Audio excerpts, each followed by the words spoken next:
আমার প্রিয় friends, family আর যারা আমার জীবনের সাথে কোনো না কোনোভাবে জড়িয়েছেন। 2014-এ ঢাকায় আমার মেয়ে আদিয়া জন্ম নিয়েছিল। তার মা যখন চলে গেল তখন আদিয়া 3.5 বছরের। আমি একা হাতে তাকে বড় করেছি। প্রতিদিন সকালে তার টিফিনে মা বাবা দুজনের ভালোবাসা ভরে দিতাম। শুধু আমি। 5 জুন 2025। সন্ধ্যেই দেখি আদিয়া নেই। তার মা চুরি করে নিয়ে গেছে।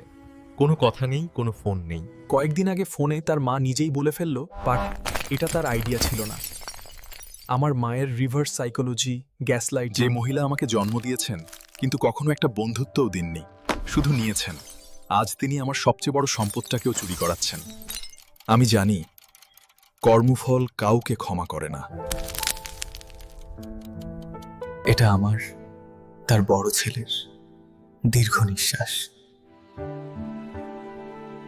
যাদের জীবনেও এমন রক্তের ছায়া আছে, একটা কমেন্ট করো, শেয়ার করো।